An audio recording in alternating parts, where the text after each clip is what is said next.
Hello, I'm Tara Brabazon and welcome to the Post 58 Chapbooks. Oh, I'm excited about this. What I've always tried to do in these video series for you is predict the future if I can, possible future trajectories for publishing. So I first talked about, for the Times Higher Education, the importance of the small monograph, about 22 to 35,000 words. And I first talked about that in 2006.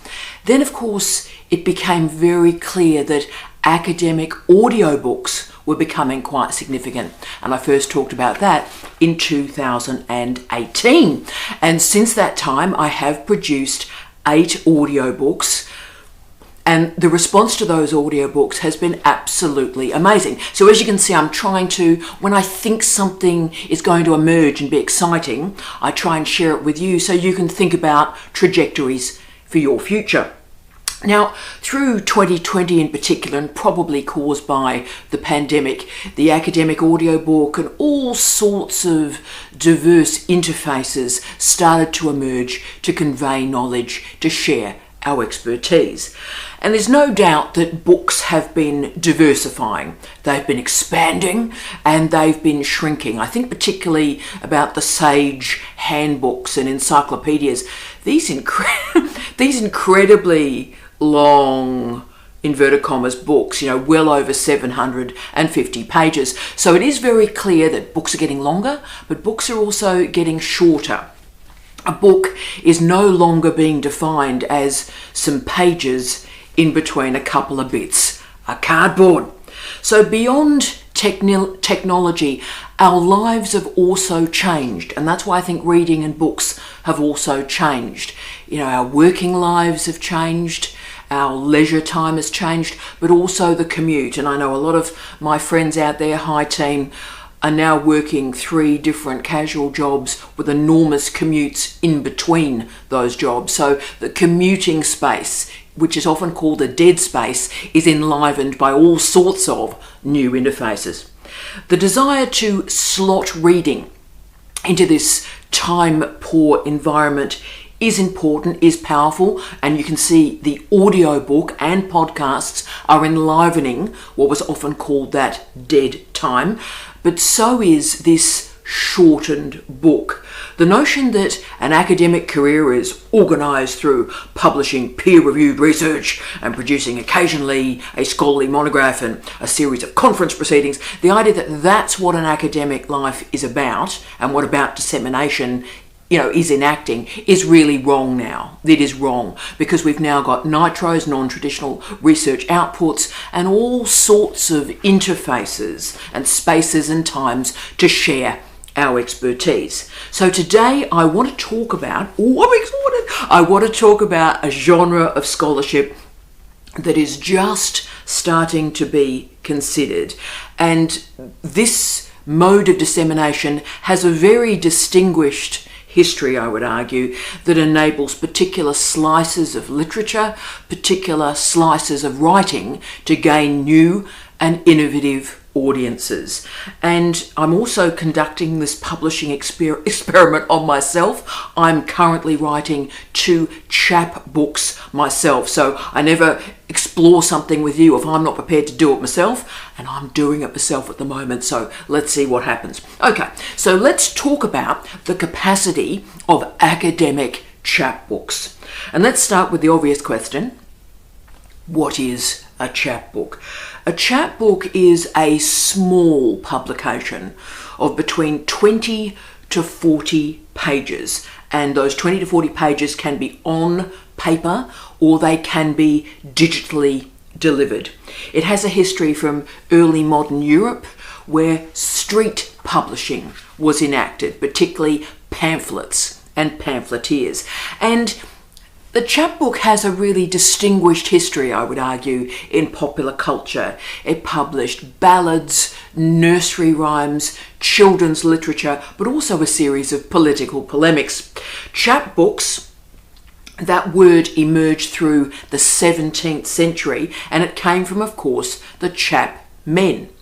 The chapmen travelled around selling their wares, all sorts of wares, and that included literature. So small books of politics, of poetry, of short tales for children started to be disseminated in this way. Now, chapbooks were incredibly inexpensive to produce, and they were often made of one large piece of paper that was folded into 4 or 8 or 16 with stitching on the side. Brilliant. This was reading material for working class people. And so it has this incredibly important democratic history behind it. I'm incredibly inspired by this. The chapbooks were a way to move often quite radical ideas through space and time and to working people. Now, the chapbooks declined in their popularity through the 19th century, of course, through the arrival of cheap newspapers, but also a series of laws that blocked people peddling their wares through diverse villages and towns and the new and emerging cities. So those laws started to restrict that human moving around and selling wares, including chapbooks. The great thing about the history of ideas, which so inspires me, is you think, oh, right, well, the chapbook history is over. No, it's not. They returned in the 1950s.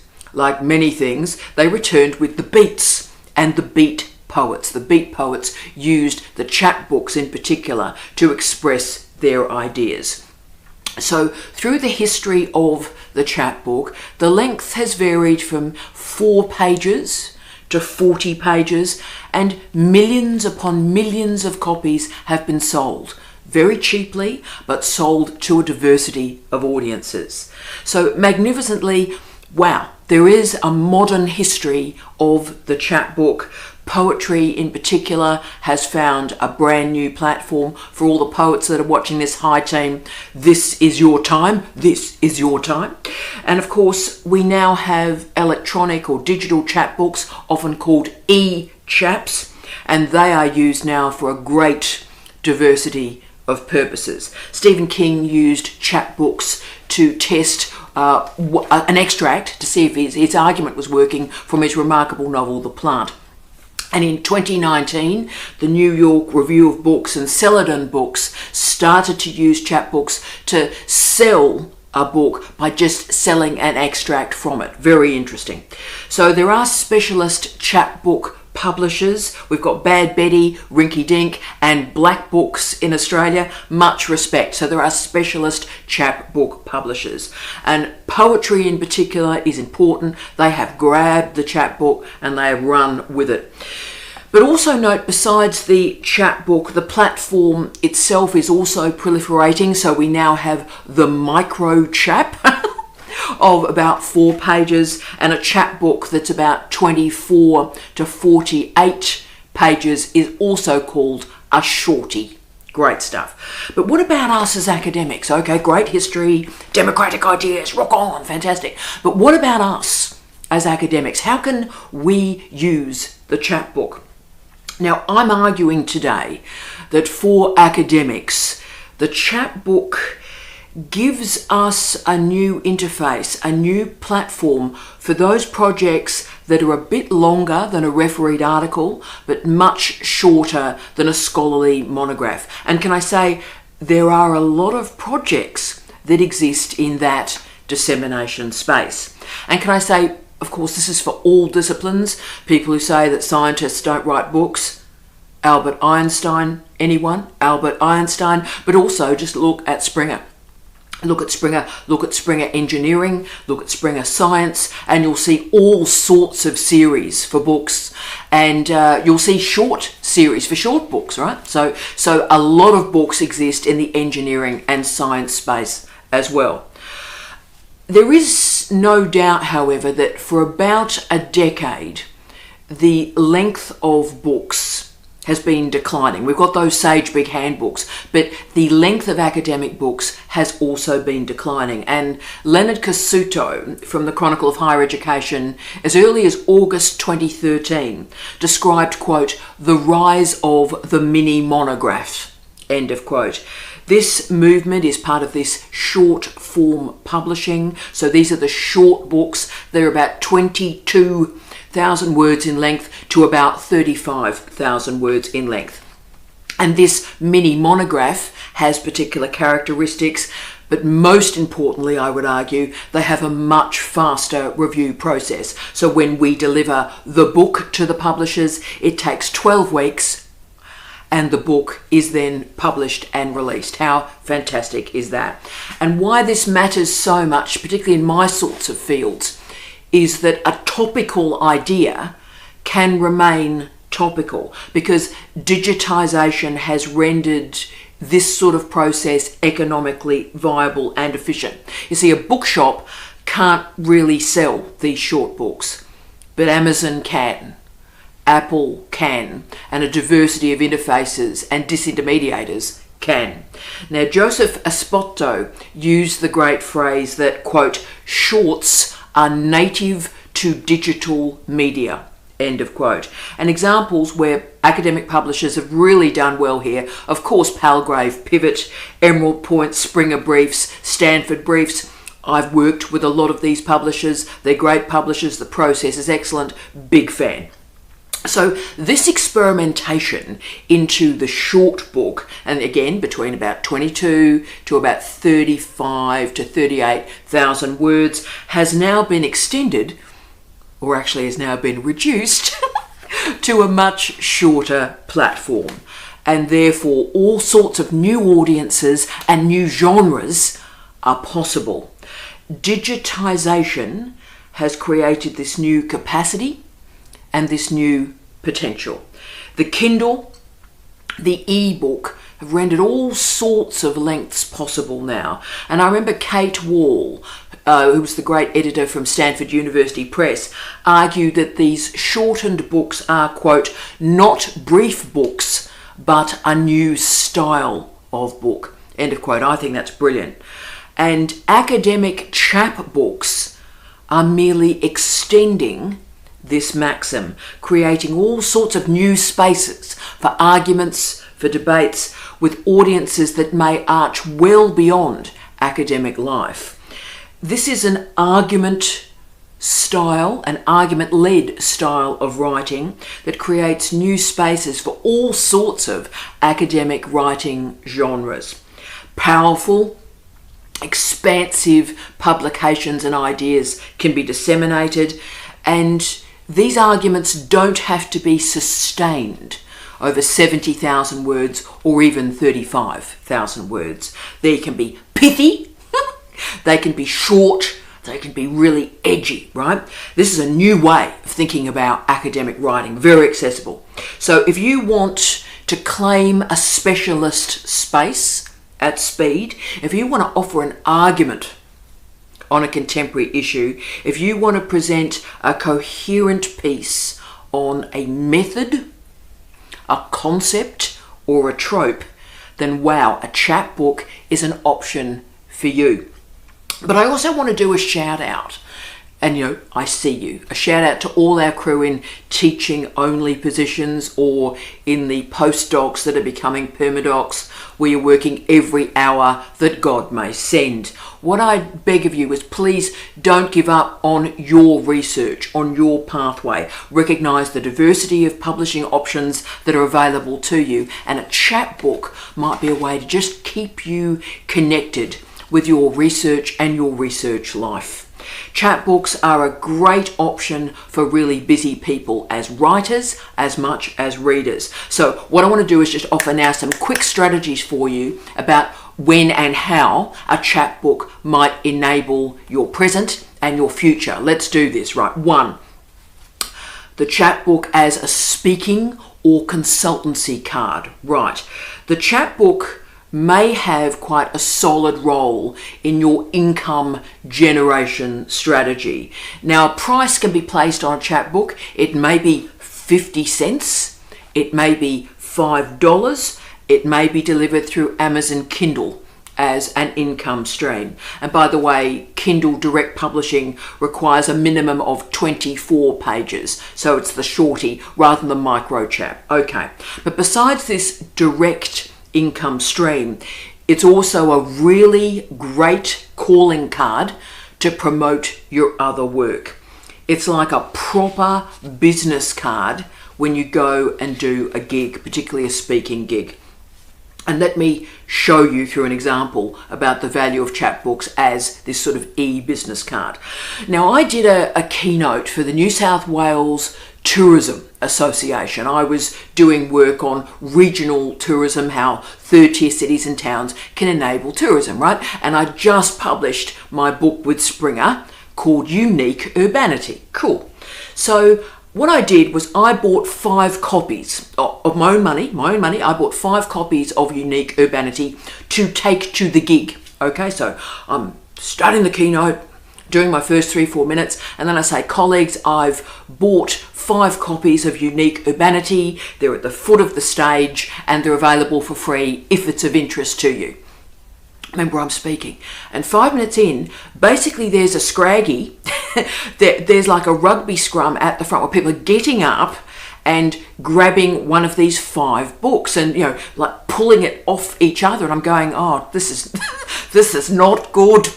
And I remember thinking, oh, look, I should have bought 25 of the books rather than 5. But of course, at $25 a pop of my own expense, you can see the consequence of that, yeah? But a chapbook is a tremendous calling card for gigs, for talks you might be doing. You can grab them and take them for a walk, because we can take a stack of chapbooks and we can freely give them away. It's a proper business card with the links to our other research, so QR codes can be used very strongly on them as well. We can take an idea that exists in our career on a different platform, so we've already published it as a book or a refereed article, and we can rewrite it for a new audience for a chapbook that can also link to our wider career. Yeah. 2, let's give you one more strategy. 2, publish key ideas early and quickly. The rule of public relations is always get in first and get in fast. And it is amazing how often students and colleagues write to me from around the world really worried that their ideas are going to be ripped off. Now, I've never been hugely worried about that, but can I say it's probably also clear that I've been ripped off a fair amount. There's a recent book that's just been published on distance doctorates, do you believe? And basically they've taken 8 of my vlogs through the last 10 years and knitted that into a book. They've cited me twice, so I probably should be comfortable with that, but clearly, there's stuff going on here. Good luck. I wish them well. But there are a series of mitigating strategies you can use. For example, if you're worried about being ripped off, right? You can use podcasts. So podcasts, you can record it. It has a URL, it has a date, and now podcasts are very strongly part of Nitros. So they're gaining good nesting in academic research culture, but they're dated, they're publicly available. So if anybody rips you off, then you can go, dated, thanks, yeah, nah. So these are your ideas, and the great news is if you have a public dated rendering of those ideas, you are protected in terms of research integrity. But another clear strategy to get these ideas out and get them out early in a way that has an ISBN and revenue opportunities is, of course, the chapbook. To summon a particular parallel from a very, very famous research centre, I want to talk to you about a particular research centre in my field, the Birmingham Centre for Contemporary Cultural Studies. And they used to produce a series that was called Stenciled Occasional Papers. So someone would have an idea, they would deliver a seminar, and then it would become a stenciled occasional paper. And they would be, remember the old stenciling machine? I think photographs, spirit duplicators, fantastic. That's how they got their ideas out. These short papers would be disseminated locally, but then people could buy them and they'd be put in a big envelope and sent around the world. Now, I own just about all of these stenciled occasional papers, like the rest of our lives at the moment. It's in storage, but they're very, very precious to me. And when I went to Edgbaston, where the University of Birmingham is, and I visited through restructures, the then Department of Cultural Studies, and met, unbelievably, Professor Richard Johnson. We are not worthy. And I met him, this was 1992. I was just doing my master's degree. It was my trip to the United Kingdom, and I met Richard Johnson. And when I arrived at the Department for Cultural Studies, they gave me a series of these stenciled occasional papers that were published a decade or more in the past. So this research centre was famous. Really famous. There were lots of great research centres at the time, particularly at the University of Warwick, I want to talk about too. But the fame of the Birmingham Centre came from these stenciled occasional papers where they had an idea, they ran a seminar, and they got that idea out quickly. And by the way, if you want to have a look at these stenciled occasional papers, the wonderful librarian colleagues at the University of Birmingham have scanned them all, and so I'll do a link at the end of this video if you want to have a look at what they actually look like. So now we've got digitisation, disintermediation and deterritorialisation, the 3Ds, and we've got these born digital objects. We've got echaps, and this is an incredibly important dissemination method for you today. So if you've got an idea, if your lab is really productive, if your research group is doing fantastic work, then please get a chapbook, get an audience early and quickly, secure your ideas. Therefore, this is a great way to disseminate seminar material, really innovative ideas. And just a reminder that the Birmingham Centre for Contemporary Cultural Studies gained fame, international fame, through these stenciled occasional papers. I got sent them in Perth, Western Australia, the end of the world. So the chapbook, the eChap in particular, is a modern and fast way to do this work without the cha-chung, cha-chung, cha-chung. Third strategy, you can set a price or give the chapbook away depending on your audience. Now, I'm always conscious through all these videos that I need to help you bring money into an academic household. That's important. And there's lots of rubbish about entrepreneurship out there, if we can just get our PhD students to be entrepreneurs, then they can manage late capitalism.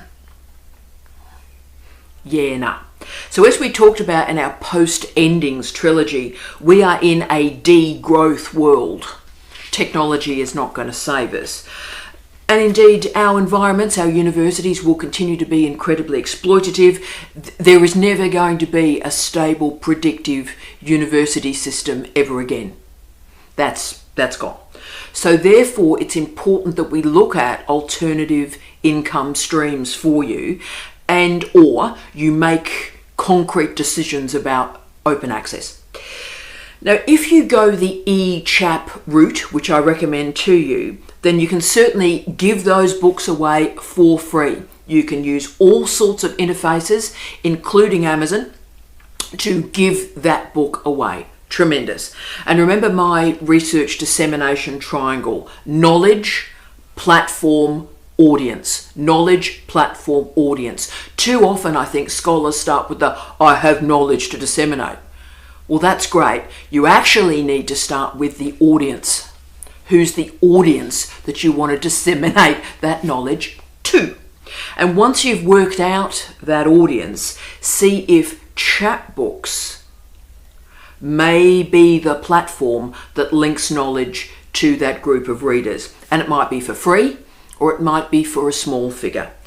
And for those of you that are worried about being locked into Amazon, don't be. I understand the concern. But there's another great aggregator that I recommend to you. Draft2, as in the number, Draft2 Digital, D2D. This is a powerful option for you. Please don't romanticize academic publishers, really don't. They're doing us no favors, and they're making enormous profits on the basis of our free labor. I think we all know that.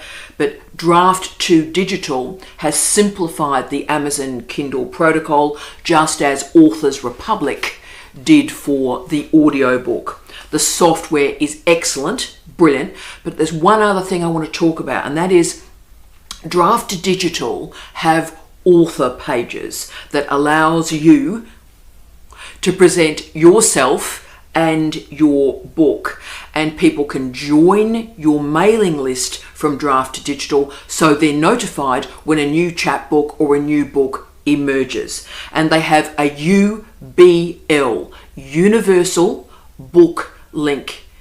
This is amazing. Let me explain what it means. If you've got readers from all over the world, they can click that UBL and they can go to where they can buy the book in their territory.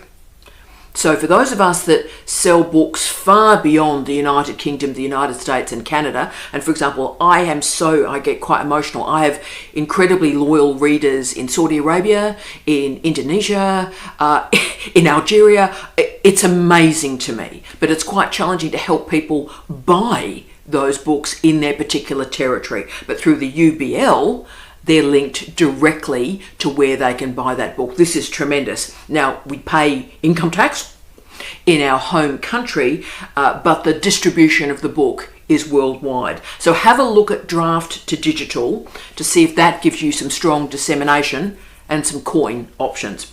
The academic book of the future will be diverse, and it will be digital, particularly as disciplinary boundaries increasingly become porous and the nature of scholarly outputs diversify once more. The key question for you to consider is, what is the best platform for you to connect your knowledge with your favoured audience? Yep. And speaking of audience, 4, have a strong sense of who is the audience for your chapbook. Who do you want to read your short and sharp book? Well, I need you to actually flesh that out. Write down who is your favoured or target audience, and then make sure that you're writing the short, sharp introduction of your chapbook that directly targets that audience. Do not bury the lead. Right at the start of the book, explain why your work matters and why it matters to that specific group of readers. Let your audience find you. Let them build a relationship with you over the long term. And what starts with a chapbook won't stop there. Use this very special genre to build up communication and connection and community. So the introduction matters enormously, but so does the 100-word blurb of the book. So you must think not about your knowledge or about yourself. You must think about your audience when you're writing the introduction and when you're writing that 100-word blurb. And also, please remember, the title matters. To cite my younger self, please summon a lipstick title at the front, big, sparkly, glorious. Bring in your audiences. 5, brevity can be useful. Virilio argues that that which is fast dominates that which is slow, and we are seeing the Virillian principle activated, sadly in some ways, on reading and reading processes. And I'm going to get quite emotional because this piece really upset me, and it was a great piece, can I say, from Jill O'Neill, published this year.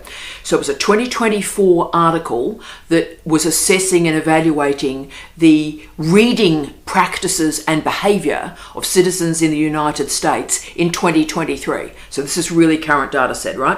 So in this US study, just under half, 48.5% of Americans read one book or more in 2023. So the converse of that is the majority of Americans did not read one book in 2023. Now, reading 5 books or more, 33%, 1/3 of the US population in 2023 read 5 books or more. And the people who read 50 books or more are in the top 1%. So they read more than 99% of Americans. Woo! So reading is changing. Reading habits are changing. And I find this quite personally confronting because reading is the oxygen of my life. Reading activates my intellectual lungs. And I read as a minimum 200 books a year, and that's a very low year for me. 200 books a year. And of course, I listen to all sorts of audiobooks every single day, and I don't include audiobooks in that number. So books, to me, books are everything. Books are everything. But I have to recognize that for the bulk of the population, they don't read, and they certainly don't read a lot. So what do we do? Well, the short book has potential. In our frantic times, they are cheap, and they can be started, they can be finished in one setting. In Virillian times, the chapbook or the e-chap may be crucial when reconnecting our citizens with a reading culture. We learn to read by reading just like we learn to write by writing. So the chapbook may be the key strategy to take academic ideas and find a new audience. Brevity is going to matter to this reading future, and the long essay may provide a new strategy and a new audience to enliven reading. Let's hope so. 6, value the chapbook as a test ground. Now, a scholarly monograph is a huge commitment. Now, as most of you know, I'm writing 3 scholarly monographs at the moment. And so, as you can see by the state of me, I'm waking up at 2 a.m. in the morning. I'm going to the gym. I return from the gym after a couple of hours, and then I write for 12, 14, 16, 18 hours a day. 8,000 plus words a day. That's hard yakka. And if you can't commit to that, and most humans cannot, if you can't commit to that, then the e-chap and the chapbook are a great option to teach yourself how to write a book. Chapbooks have an andragogical focus. We learn about scope and scale, we learn about audiences, we learn about reading loyalty. It's a great way to test ideas, it's a great way to find an audience. And B.J. Hollards argued that this is a great way to use the chapbook. He used it as a trial for his writing as, quote, an opening of a conversation, end of quote. Love that. So chapbooks allow us all to practice at a smaller scale and for researchers to learn how to put a book together. This is great and important. So have a go at a chapbook before you decide I'm going to write 70,000 words. Have a go at a chapbook. And finally and appropriately, I want to finish off with working the ending. Working the ending. Sam Shepard once stated that, quote, the most authentic endings are the ones that already revolve towards a new beginning. That's genius, end of quote. Academic chapbooks exist to build your reputation. So work on that title, work on that introduction, but also remember to work on that ending, because that ending will build this sense of community and connection with your readership. It'll move your readership to your next beginning. Chapbooks, therefore, are the key bridge between the different stages of your publishing career. The ending of a chapbook is the start of your next book, and it keeps an audience with you. So team, let's all consider, let's work on this. Let's consider the chapbook as a project. Let's look at draft to digital, see if that's an option for us, and the great array of chapbook publishers that are moving not only into poetry, but now into creative non-fiction and beyond. As I said, I'm working on 2 chapbooks right now, besides my other 3 monographs. And so I am conducting an experiment on myself, and I'll let you know how it goes. So let's all of us think about this platform. Let's think about Nitro's non-traditional research outputs, and let's develop the academic chapbook together. Let's do this. Let's experiment in form and content, platform and knowledge. Let's be active and find new ways to connect with citizens and readers. I wish you love, light and peace. Tea out.